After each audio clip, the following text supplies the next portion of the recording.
Hello students, चलिए एक बहुत प्यारा इंटीग्रेशन देखते हैं। cos 2x into cos 4x into cos 6x का x के रेस्पेक्ट में। देखो कैसे करना।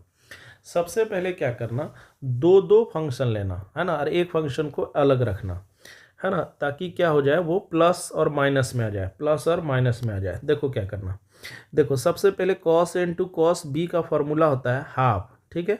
और फिर होता है cos a प्लस बी, यानी दोनों एंगल का सम। और फिर plus cos a into cos a minus B. Cos cos रहे तो कॉस और कॉस के बीच का ही खेल होता है। चलो देखो, सबसे पहले यहाँ तीन फंक्शन है। यहाँ पर देखो, एक फंक्शन को अलग रखा, दो फंक्शन को साथ लिया, और ये वाला ये फार्मूला इसके लिए लगा देगा। अब यहाँ cos 2x लगा दिया।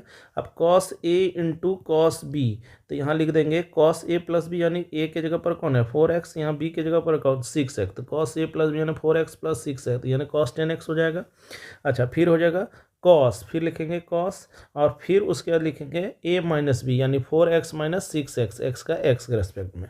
अब यहाँ देखो, यहाँ पर कॉस, यहाँ पर क्या है हाफ, हाफ को क्या किया बाहर। अब यहाँ cos 2x लिख दिया। अब यहाँ पर क्या है 4x प्लस 6x, तो यहाँ क्या हो जाएगा 10x, तो ये दोनों मल्टीप्लाई हो जाएगा cos 2x into cos 10x, ठीक है। फिर यहाँ क्या होगा, फिर ये दोनों मल्टीप्लाई होगा, तो यहाँ लिखेंगे cos 2x। अब यहाँ देखो cos 4x minus cos 6x, यहाँ हो जाएगा cos minus 2x with respect to x। अब यहाँ देखो हाफ यहाँ बाहर है। अब यहाँ क्या लिखेंगे cos 2x into cos 10x लिख देंगे।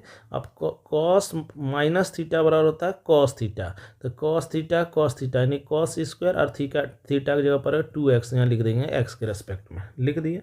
अब देखो यहाँ पर है फिर हाफ बाहर। अब देखो cos a into cos B का फॉर्मूला, फिर यहाँ अगेन ये वाला रखेंगे, तो यहाँ हो जाएगा हाफ। अब यहाँ होता है a प्लस बी, यानी cos a प्लस बी, यानी cos a प्लस बी यानी 2x प्लस 10x लिख देंगे। फिर यहाँ क्या है, यहाँ होता है cos a minus B, cos a minus B यानी 2x माइनस 10x, तो 2x माइनस 10x यहाँ 8x। अब देखो यहाँ पर जो हाफ है, ये इसके साथ भी मल्टीप्लाई, इसके साथ भी, तो यहाँ भी वही किया है। यहाँ half cos 2x plus 10x, फिर half cos 2x minus 10x लिख दिया। अब देखो यहाँ पर है फिर cos स्क्वायर 2x, इसका फॉर्मूला लगाया, हाफ एंगल फॉर्मूला लगाया है। तो यहाँ पर आप जान लो कि cos 2x है, cos 2x है, इसको हम लोग क्या लिखेंगे, cos 2x को यहाँ लिखेंगे 2 cos स्क्वायर x माइनस 1। ऐसे में यहाँ cos स्क्वायर x बराबर यहाँ क्या हो जाएगा, ये रिप्लेस इधर करेंगे, यानी एंगल डबल हो जाएगा। तो यहाँ cos स्क्वायर 2x के जगह पर हम लोग लिखेंगे, है ना, यहाँ लिखेंगे 1 प्लस, ये इधर जाएगा तो 1 प्लस कॉस, और यहाँ देखो एंगल है 2x, इसलिए यहाँ डबल होगा, तो यहाँ हो जाएगा 4x, और बाय फिर यहाँ 2 कर देंगे x के रेस्पेक्ट में। अब देखो यहाँ से 1/2, यहाँ से 1/2, यहाँ से भी 1/2 कॉमन निकला, और यहाँ 1/2 ऑलरेडी था, तो 1/4 हो जाएगा। अब यहाँ हो जाएगा cos 12x, cos और 2x minus 10x cos 8x। अब फिर यहाँ क्या है 1 है, 1 लिख दिए, और cos 4x का x के रेस्पेक्ट में, ठीक है। अब 1/4 लिख दिए। अब cos 12x का इंटीग्रेशन होता है sin 12x, और x का जो कोफिशिएंट होता है इंटीग्रेशन में डिवाइड करते हैं, यानी 12 से।